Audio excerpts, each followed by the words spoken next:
UP board exam class 12 जीव विज्ञान का मॉडल पेपर लेकर के आए हैं। तो चलिए पहले क्वेश्चन को देखते हैं। सही विकल्प चुनकर अपनी उत्तर पुस्तिका में लिखिए।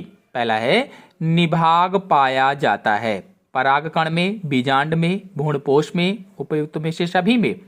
तो देखिए जो निभाग है वो बीजांड या ओव्यूल में पाया जाता है। और ये देखिए इस तरह से जैसे बीजांड बनाया जाए तो यहां पर निभाग होता है। फिर अगला है राष्ट्रीय वन्यजीव अधिनियम पारित हुआ था। राष्ट्रीय वन्यजीव अधिनियम सन 1972 में पारित हुआ था। अगले क्वेश्चन पर आते हैं। निम्नलिखित में से कौन पादपों के साथ सहजीवी संबंध स्थापित करता है? पादपों के साथ सहजीवी संबंध कहा गया है तो इसमें से जो राइजोबियम है ये भी करता है, जो माइकोराइजा है ये भी करता है। इसका मतलब इसमें ऑप्शन सही होगा चौथा, पहला और दूसरा दोनों पादपों के साथ सहजीवी संबंध स्थापित करते हैं। नेक्स्ट क्वेश्चन पर आते हैं। कौन सा एंजाइम डीएनए को विशिष्ट जगह पर काटने के लिए जाना जाता है? डीएनए को विशिष्ट स्थानों से काटने के लिए तो एंडोन्यूक्लियेज एंजाइम जो है ये डीएनए को विशेष स्थानों से काटता है। जो प्रतिबंधन एंडोन्यूक्लियेज एंजाइम था या आणविक कैंची थी, ये डीएनए को विशेष स्थानों से काटती है, इसलिए इसमें एंडोन्यूक्लियेज हो जाएगा। अगर आप लोग आणविक कैंची पर वीडियो देखना चाहते हैं तो चैनल में अपलोडेड है, आप लोग जाकर के देख सकते हैं। फिर अगले क्वेश्चन पर आते हैं। 2 नंबर का पहला है वृषण के 2 प्रमुख कार्य लिखिए। देखिए जो वृषण है या जो टेस्टिस होता है, अंग्रेजी में से टेस्टिस कहा जाता है, इसके 2 प्रमुख कार्य पूछे गए हैं। तो इसका पहला कार्य होगा शुक्राणुओं का निर्माण करना, फॉर्मेशन ऑफ स्पर्म, शुक्राणुओं का निर्माण करना। तो पहली बात तो शुक्राणुओं का निर्माण करता है। दूसरा नर हार्मोन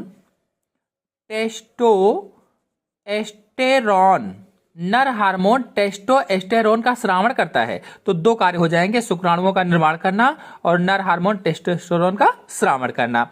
फिर दूसरा है सह प्रभाविता क्या है? उपयुक्त उदाहरण सहित इसकी व्याख्या कीजिए। चलिए इसको अलग समझ लेते हैं। देखिए सह प्रभाविता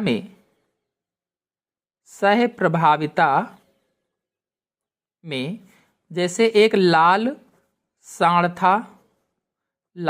है और सफेद गाय है। लाल सांड है, सफेद गाय है, इन दोनों के बीच में क्रॉस करवाया गया। तो क्रॉस करवाने पर जो इसकी संतति पैदा हुई, इसके बाल कैसे थे भाई? ये लाल बालों वाला सांड था, सफेद बालों वाली गाय थी। तो इसकी जो संतान हुई है उसमें लाल बाल भी हैं और सफेद बाल भी हैं, यानी चितकबरा रंग हुआ या चितकबरी संतान पैदा हुई। इसी को कहा जाता है सह प्रभाविता। इसकी परिभाषा कैसे लिखेंगे? जब किसी जीन के युग्म विकल्पी में कोई भी कारक अप्रभावी ना होकर विस्तृत रूप से प्रभाव डालता है तो उसे ही क्या कहा जाता है? सह प्रभाविता कहा जाता है। जैसे एक लाल रंग का सांड है, उसका क्रॉस सफेद रंग की गाय से किया गया तो इसकी संतान कैसे हुई? चितकबरी होती है। मतलब इनकी संतानों के बाल लाल व सफेद दोनों रंग के होते हैं। तो इसे क्या कहते हैं? सह प्रभाविता कहा जाता है। अगर आप लोग सह प्रभाविता पर वीडियो देखना चाहते हैं तो चैनल में फुल वीडियो अपलोडेड है, आप लोग जाकर के देख सकते हैं। डिस्क्रिप्शन में मैंने लिंक भी दे दिया है। आइए अगले प्रश्न पर आते हैं। देखिए अगला प्रश्न है मादा युग्मकोद्भिद के एक बीजाणु विकास से आप क्या समझते हैं? तो इस प्रश्न का मतलब यह हुआ कि अधिकांश जो आवृतबीजी पौधे होते हैं उन पौधों में जो मादा युग्मकोद्भिद है, मादा युग्मकोद्भिद का विकास एक गुरु बीजाणु से होता है, एक गुरु बीजाणु से। चलिए इसको अलग समझा देते हैं। जो अधिकांश पौधे होते हैं उनमें मादा युग्मकोद्भिद का विकास एक गुरु बीजाणु से होता है। ये इस प्रश्न का मतलब हुआ। आपको बता दें कि जो गुरु बीजाणु है, गुरु बीजाणु मात्र कोशिका होती है। इस गुरु बीजाणु मात्र कोशिका से अर्धसूत्री विभाजन के बाद, अर्धसूत्री विभाजन के बाद 4 गुरु बीजाणु बनते हैं। 4 गुरु बीजाणु बनते हैं। गुरु बीजाणु मात्र कोशिका से अर्धसूत्री विभाजन के बाद 4 गुरु बीजाणु बनते हैं। इसमें से जो 3 गुरु बीजाणु होते हैं, 3 गुरु बीजाणु होते हैं, ये नष्ट हो जाते हैं, नष्ट हो जाते हैं। और एक गुरु बीजाणु, एक गुरु बीजाणु वृद्धि करके भ्रूण कोश बनाता है। तो ये हुआ इसका आंसर। इसे ही जो भ्रूण कोश बना, इसे क्या कहते हैं? मादा युग्मकोद भिद कहते हैं। तो गुरु बीजाणु मात्र कोशिका से अर्धसूत्री विभाजन के बाद 4 गुरु बीजाणु बनते हैं, जिसमें से 3 गुरु बीजाणु नष्ट हो जाते हैं और एक गुरु बीजाणु वृद्धि करके भ्रूण कोश का निर्माण करता है, जिसे मादा युग्मकोद्भिद कहा जाता है। और देखिए, यही प्रश्न में कहा गया था कि मादा युग्मकोद्भिद के एक बीजाणु विकास से आप क्या समझते हैं, तो आप समझ गए होंगे। फिर अगला क्वेश्चन है, डीएनए व आरएनए के बीच 2 रासायनिक अंतर लिखिए। डीएनए और आरएनए के बीच 2 रासायनिक अंतर लिखना है। तो देखिए, जैसे ये है डीएनए और ये है आरएनए, तो अंतर लिखना है एडेनिन, ग्वानिन, साइटोसिन और थाइमिन। ये नाइट्रोजन बेसेस पाए जाते हैं, नाइट्रोजन बेस पाए जाते हैं। एडेनिन, ग्वानिन, साइटोसिन, थाइमिन ये नाइट्रोजन बेस पाए जाते हैं, जबकि जो आरएनए होता है एडेनिन, ग्वानिन, साइटोसिन और थाइमिन की जगह पर यूरेसिल नाइट्रोजन बेस पाया जाता है। तो डीएनए में AGCT adenine, guanine, cytosine, thymine nitrogen base पाए जाते हैं, जबकि आरएनए में एडेनिन, ग्वानिन, साइटोसिन और यूरेसिल नाइट्रोजन बेस पाया जाता है। तो 2 कहा गया था, पहला हो गया। दूसरा अगर लिखा जाएगा तो दूसरा क्या होगा? डीएनए में प्यूरीन व पिरिमिडीन, डीएनए में प्यूरीन और पिरिमिडीन की मात्रा समान होती है, मात्रा समान होती है, बराबर होती है, जबकि इसमें प्यूरीन व पिरिमिडीन की मात्रा समान नहीं होती है। तो 2 अंतर हो जाएंगे। अगले क्वेश्चन पर आते हैं, निम्नलिखित रोगों का संचरण कैसे होता है, यानी ये रोग कैसे फैलते हैं? अमीबता और एस्केरिस्ता। तो अमीबता को पेचिस रोग भी कहा जाता है, पेचिस भी कहते हैं, या अमीबिएसिस भी कहा जाता है। अमीबिएसिस, इस पर फुल वीडियो चित्र सहित मेरे चैनल में अपलोडेड है, आप चाहें तो देख सकते हैं। फिलहाल आपको बता दें, जो अमीबता रोग है ये एंट अमीबा से होता है, एंट अमीबा से रोग होता है। जीवाणु द्वारा भी होता है पेचिस, लेकिन जो अमीबता है ये एंट अमीबा से होता है। यह एंट अमीबा सूक्ष्म जीव से पैदा होता है और एंट अमीबा प्रोटोजोआ संघ का जंतु होता है। और आपको बता दें, इसका जो वाहक होता है मक्खियां होती हैं। इसकी वाहक कौन है? मक्खियां होती हैं। अब इसमें संचरण पूछा गया कि कैसे ये फैलता है, तो इसे मक्खियां फैलाती हैं। कैसे? तो मक्खियां जो होती हैं, मक्खियां इस परजीवी को, यानी कि एंट अमीबा को, जो खाने की चीजें होती हैं, पीने की चीजें होती हैं, वहां पर पहुंचा देते हैं। अब यदि इन संक्रमित खाने पीने की चीजों को कोई खाता है तो उसको भी यह रोग हो जाएगा। और सेम इसी तरह से एस्केरिस्ता है। एस्केरिस्ता क्या है? एस्केरिस से होता है। एस्केरिस जो गोलकृमि होती है, उस एस्केरिस गोलकृमि से एस्केरिस्ता नामक रोग हो जाता है, या एस्केरिएसिस हो जाता है, एस्केरिएसिस। और आपको बता दें, जो एस्केरिस होती है ये प्रतिदिन लगभग 2 लाख अंडे देती है। जो मादा एस्केरिस है प्रतिदिन लगभग 2 लाख अंडे देती है।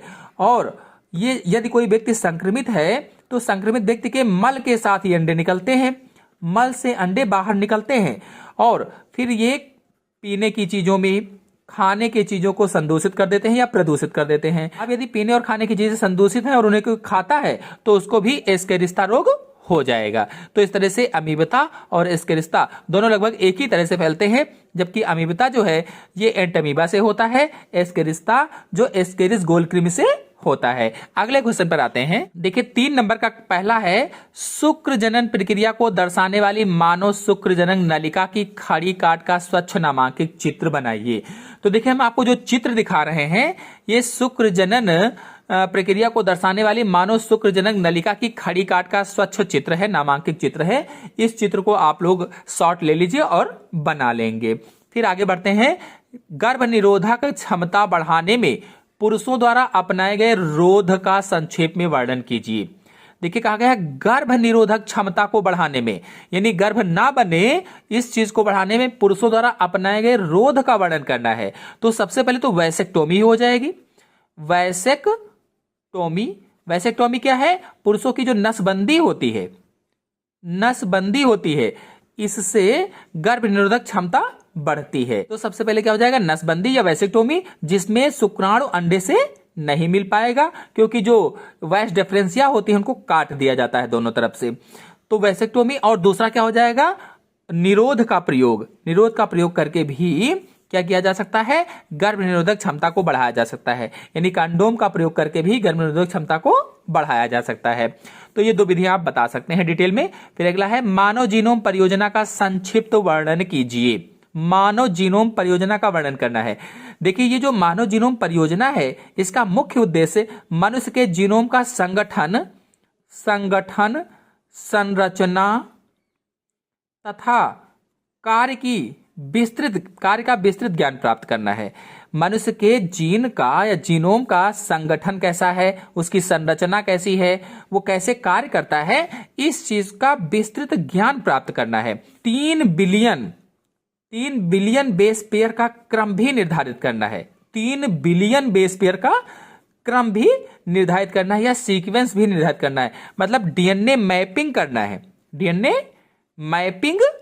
है। ये विभिन्न प्रकार के जो जेनेटिक रोग होते हैं, जेनेटिक रोगों को दूर करने में इससे हेल्प मिलेगी, आनुवांशिक रोगों को दूर करने में हेल्प मिलेगी, ये आप बता सकते हैं।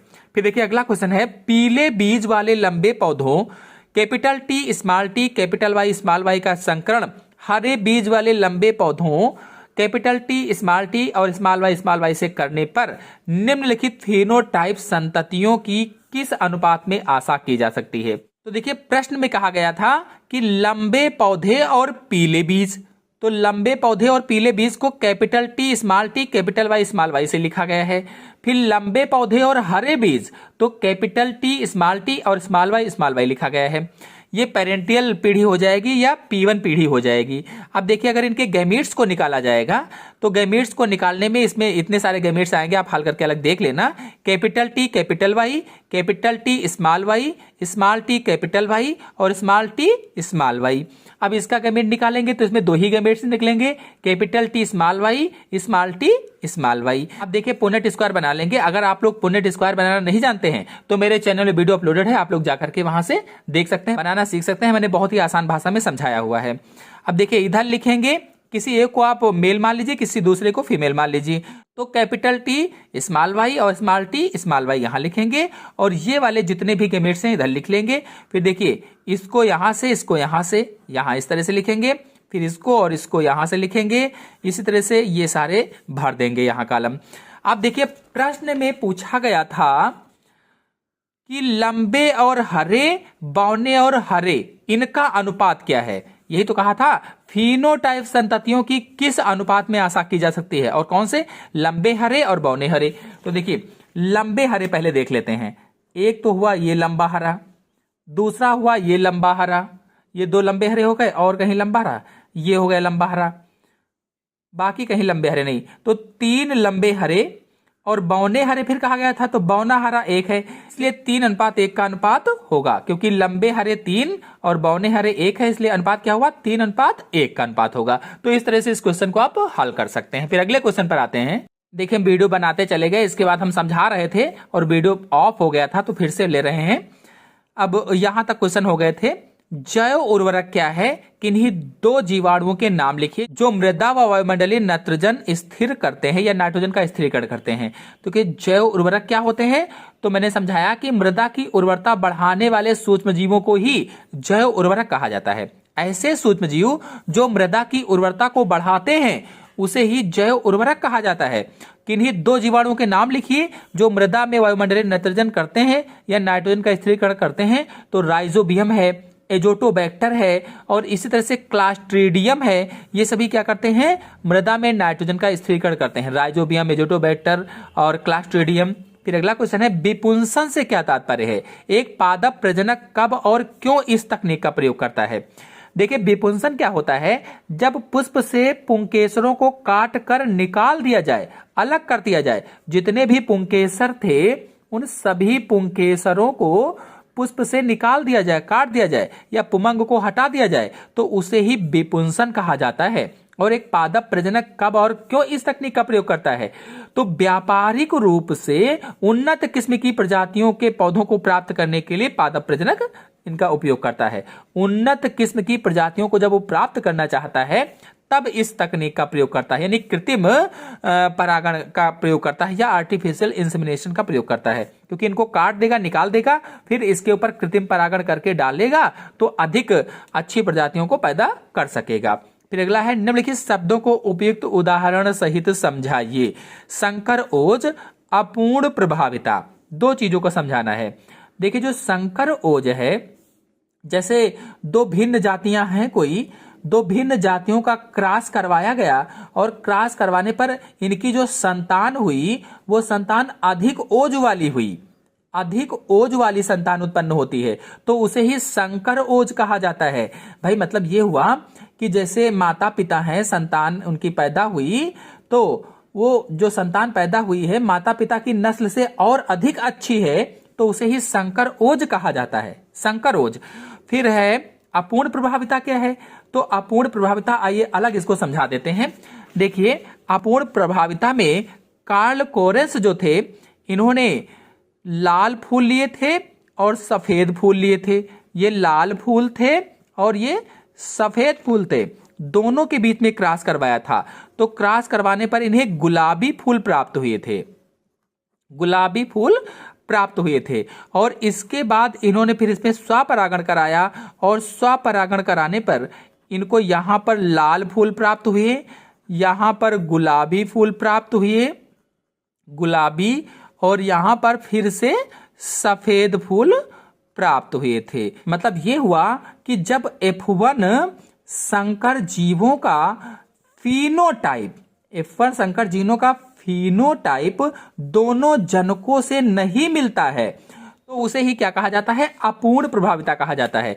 ना इससे मिला ना इससे मिला तो क्या हो गया? अपूर्ण प्रभाविता हो गया। जबकि मेंडल ने कहा था कि इनमें से कोई एक यहां पर उपस्थित होगा, एक यहां पर आएगा, उसे ही प्रभावी कहा था। लेकिन अपूर्ण प्रभाविता में क्या है? दोनों जनकों में से, फिनोटाइप में दोनों जनकों में से कोई भी यहां पर नहीं मिलता है बल्कि दोनों के बीच का मिलता है तो उसे ही अपूर्ण प्रभाविता कहा जाता है। ये अगले क्वेश्चन को देखते हैं। अगला क्वेश्चन है प्रतिबंधन एंजाइम की संक्षिप्त व्याख्या कीजिए तथा दो प्रकार के प्रतिबंधन एंजाइम के नाम भी लिखिए। देखिए जो प्रतिबंधन एंजाइम है ये डीएनए के न्यूक्लियोटाइड को विशेष अनुक्रमों पर कट लगाता है।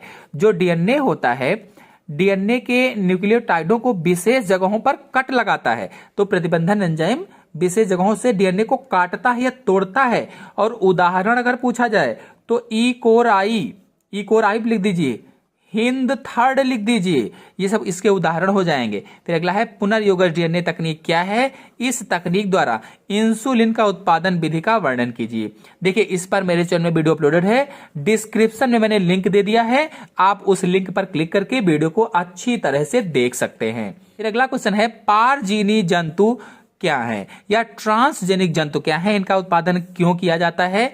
मानवों के लिए उपयोगिता का संक्षेप में वर्णन कीजिए।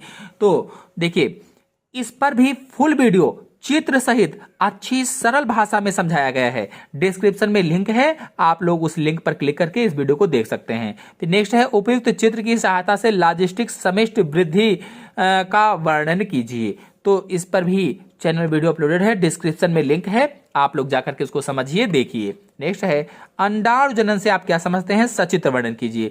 देखिए शुक्राणु जनन हो, चाहे अंडाणु जनन हो, चाहे गैमेटोजेनेसिस हो, यानी अंडाणु जनन और शुक्राणु जनन दोनों हो, इन सब पर मेरे चैनल में वीडियो अपलोडेड है और डिस्क्रिप्शन में मैंने लिंक भी दे दिया है, आप उस लिंक पर क्लिक करके वीडियो को देख सकते हैं। फिर अगला है त्रिसंलयन क्या है, यह कहाँ संपन्न होता है। त्रिसंलयन में सम्मिलित नाभिकों के नाम बताइए। देखिए जो त्रिसंलयन है, इसमें जो निषेचन हुआ था भ्रूणकोश के अंदर इस तरह से, तो यहाँ पर अंडकोशिका से फिर दूसरा नरयुग्मक जाकर के यहाँ संलयित हुआ, द्वितीय केंद्रक से संलयित हुआ था, द्विध्रुवीय केंद्रक से संलयित हुआ था। तो ये दोनों क्रियाएं इसी एक ही भ्रूणकोश के अंदर होती हैं, इसे त्रिसंलयन कहा जाता है। तो इस पर भी मेरे चैनल में वीडियो अपलोडेड है, डिस्क्रिप्शन में लिंक है, आप लोग जाकर के देख सकते हैं। आगे के क्वेश्चन पर आते हैं। देखिए अगला क्वेश्चन है बहुजीनी वंशागति क्या है, इसे उपयुक्त उदाहरणों से समझाइए। तो बहुजीनी वंशागत पर अभी जल्दी ही वीडियो मैंने अपलोड किया है, डिस्क्रिप्शन में लिंक दे दिया है, आप लोग जाकर के इसको देख सकते हैं, डिटेल से समझ सकते हैं। नेक्स्ट, अनुवांशिक रूपांतरित फसलों के उत्पादन के लाभों व हानियों की तुलना कीजिए। लाभ क्या है, इससे हानियां क्या होती हैं, लिंक डिस्क्रिप्शन में है, आप लोग जाकर के देखिए। फिर अगला है, यदि एक समुद्री मछली को आलवण जल की जल जीवशाला या एक्वेरियम में रखा जाए तो क्या वह मछली जीवित रह पाएगी, क्यों या क्यों नहीं। वहितमल से आप क्या समझते हैं, वहितमल हमारे लिए किस प्रकार हानिप्रद है, तो इसको मैंने बहुत बार समझाया हुआ है, आप लोग समझ भी गए होंगे। अगर नहीं समझे हैं तो डिस्क्रिप्शन में लिंक है, वहां से आप इसको देख सकते हैं। फिर नेक्स्ट क्वेश्चन है, मनुष्य के मादा प्रजनन तंत्र का नामांकित चित्र की सहायता से वर्णन कीजिए। मादा प्रजनन तंत्र का वर्णन करना है, यानी स्त्री जनन तंत्र का वर्णन करना है, तो चैनल में नर जनन तंत्र भी है, मादा जनन तंत्र भी है, दोनों एक में भी अपलोडेड हैं, आप लोग लिंक पर क्लिक करके वीडियो को देख लीजिए। अगर ये प्रश्न नहीं करते हैं तो आवृत बीजी पौधों में निषेचन क्रिया का चित्र की सहायता से वर्णन कीजिए। आप एक आवृत बीजी पौधे में निषेचन क्रिया को दर्शा सकते हैं। फिर नेक्स्ट है, न्यूक्लिक अम्ल क्या है, वाटसन एवं क्रिक द्वारा प्रस्तावित डीएनए के द्विकुंडली संरचना का वर्णन कीजिए। तो पहले तो बताना है कि न्यूक्लिक अम्ल क्या है और फिर द्विकुंडली संरचना वाटसन और क्रिक वाली ये वाली बताना है आपको। तो इस पर फुल वीडियो अपलोडेड है, आप लोग चित्र में आप लोग डिस्क्रिप्शन में लिंक पर क्लिक करके देख सकते हैं। फिर अगला है, लिंग निर्धारण क्या है, पक्षियों तथा मधुमक्खियों में लिंग निर्धारण की क्रियाविधि का वर्णन कीजिए। फुल वीडियो आसान भाषा में, बहुत ही सरल भाषा में अपलोडेड है, डिस्क्रिप्शन में लिंक है, आप लोग जाकर के देख लीजिए। फिर अगला है, जीनी प्रौद्योगिकी क्या है, इसका मानव स्वास्थ्य में उपयोग का वर्णन कीजिए। जीनी प्रौद्योगिकी कहो चाहे जेनेटिक प्रौद्योगिकी कहो, तो ये चैनल में अपलोडेड है, डिस्क्रिप्शन में लिंक है, आप लोग जाकर के देख सकते हैं। अगर ये क्वेश्चन नहीं करते हैं तो निम्नलिखित पर संक्षिप्त में टिप्पणी लिखिए। विश्व वन्य जीव कोष, अंतरजातीय स्पर्धा, बायोकेमिकल ऑक्सीजन डिमांड और ग्रीन हाउस गैसें, इन पर आप टिप्पणी लिख सकते हैं। सब वीडियो मेरे चैनल में अपलोडेड है और डिस्क्रिप्शन में मैंने लॉन्ग क्वेश्चंस की दे दिया है लिंक, आप उस लिंक पर क्लिक करके सभी वीडियो को एक एक करके वॉच कर सकते हैं। आशा है आप सभी लोगों को पेपर समझ में आया होगा। समझ में आया हो तो वीडियो को लाइक और शेयर कीजिए, चैनल पर नए हैं तो सब्सक्राइब कर लीजिए। धन्यवाद।